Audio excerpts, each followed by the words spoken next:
Kayo gay naniniwala sa mga bati, gahoy, usog o balis?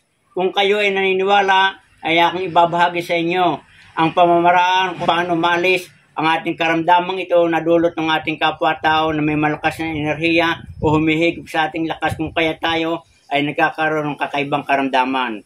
Halimbawa, mga kabayan, kayo ay nagpunta sa isang tindahan at kayo may bibilhin, nagpunta kayo ng palengke o meron kayong bisita sa inyong tahanan o pagkaalis ninyo ng inyong bisita o pagkagaling sa tindahan ay biglang nag-iba ang inyong pakiramdam at ang pakiramdam ninyo ay hilong-hilo kayo, masakit ang ulo, masakit ang mata, nagsusuka o nagtatae, ay yan ay palatandaan na kayo ay nagahoy, nabalis o nabate. Ang ating munang gagawin, mga kabayan, ay ating hihipuin ng magkabilang siko, kaliwa at kanan.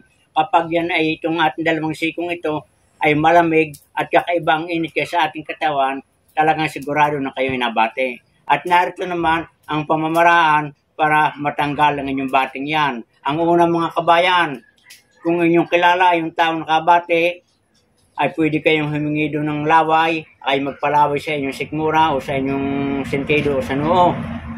Huwag na kayong mandidire kahit pa hindi pa nagsisipil-sipad kung yan ang kagamutan. Ngayon, kung hindi naman nyo alam mga kabayan kung taga saan nyo nakabate, galing kasi isang parte o sa malayong lugar, ang una natin gagawin para matanggal yung ating bate, tandaan nyo yung inyong suot na damit kung na kayo nang galing sa lugar na yon at pag uwi nyo napakasama ng inyong pakiramdam, ang inyong gagawin, inyong ilalaga, pakukulong sa tubig yung damit na suot ninyong yon. At pagkatapos, mapakulunin nyo, inyong papalo-paloin at pag maligamgam na ang tubig, ay di anong ipapahid sa ating mga baraso, sa ulo, sa katawan, yung pinaglagaan ng damit ninyong suot na yon. Yun naman ay sa inyo ding damit at yun ay makakaasa kayo na maiibsan at maalis agad ng inyong balis o bate. At ang pangalawang pamamaraan naman, mga kabayan, ay ito naman, kung kayo nandidire, ito naman ang inyong gagawin. Ito ginagawa ko na rin. Sa umagang-umaga, di ba mga kabayan, pagka kayo galing sa pagtulog, yung sasarap ng ating tulog, mapapansin natin yung ating ganitong pinakatabi ng ating labi, yung bibig ay may mga parang kung tawagin ay panis na laway.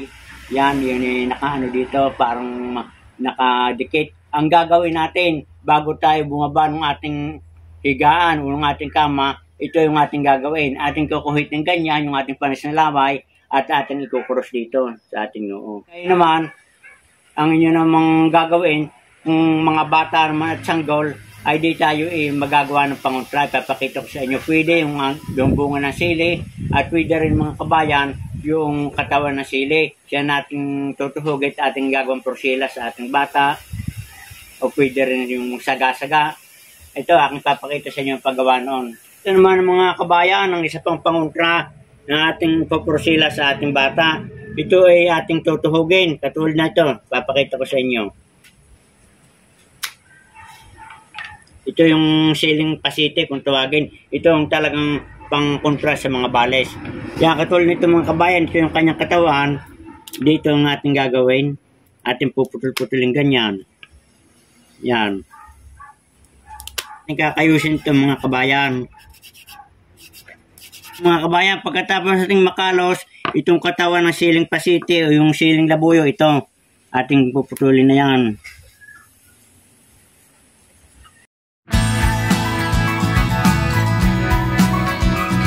Atin naman tutuhugin na katulad niyan. Yan, ito mga kabayan, yung ating tinuhog na katawan ng sili.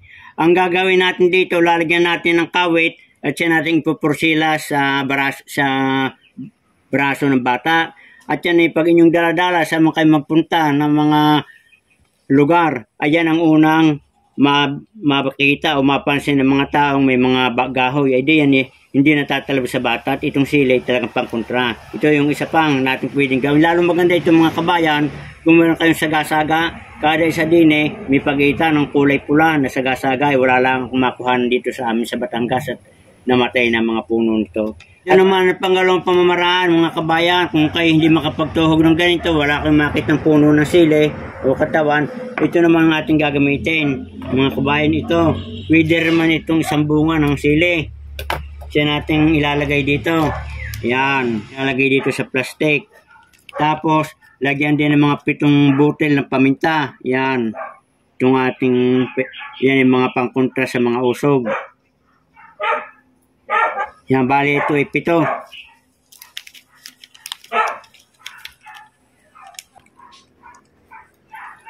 Yan, ito yung 7 butil ng paminta, sili. Sasamahan din natin ng kaunting asin. Ito.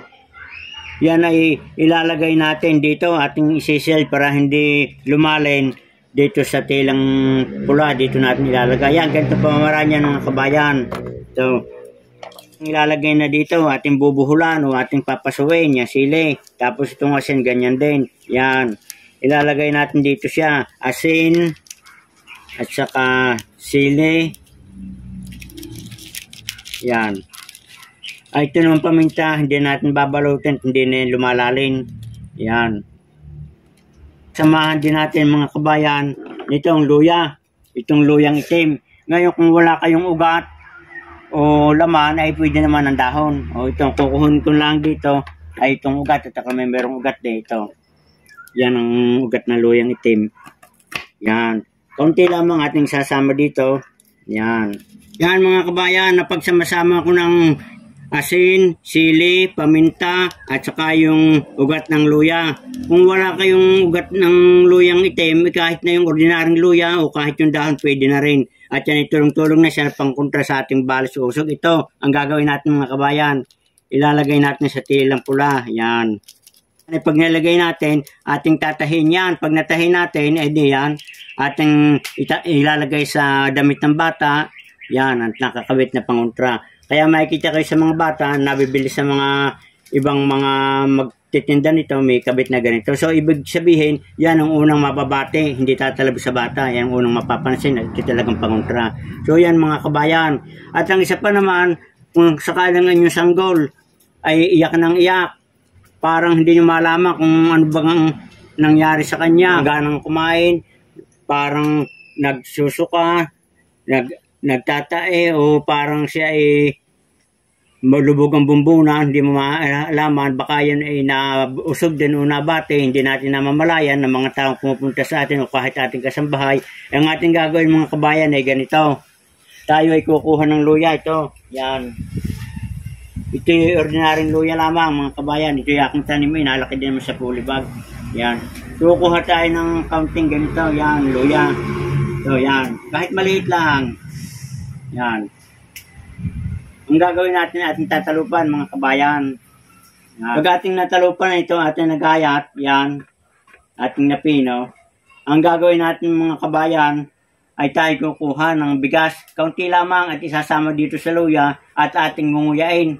Pag nanguya natin sa ating bibig, yung napino na at nadurog na, ang gagawin natin, ating ihahaplas sa dibdib, sa tiyan ng bata, sa sikmura, palibot sa kanyang katawan, pati sa noo o sa mga sentido. Baka yan ay masamang lasa at makakaasa kayo na kapag ito yung naipahid lahat sa kanyang mga katawan, yung ginuya, ay ating itatapal naman ng damit sa kanyang sikmura. At sa kanal, tatanggalin mong kabayan pagtuyo na. At makakaasa kayo na ang bata ay gagaling dahil sa siya ay baka gawa nga ng mga bate. Ay di yun. Isa rin magandang pantulong na pang-maib siya ng karamdaman. So yan mga kabayan, hanggang dito na lamang yung aking binahaging pamamaraan ng pang-kontra at panggamot dito sa ating mga bales, bati, usog na dala ng mga hindi natin namamalayang ibang mga espiritu, kapwa-tao. Good luck and good health mga kabayan at sana nagustuhan nyo binahagi kong video na ito at huwag nyo kakalimutan, please follow and share, like and subscribe para naman marami ang taong alam nito at marami ang makatulungan. Magandang araw kabayan.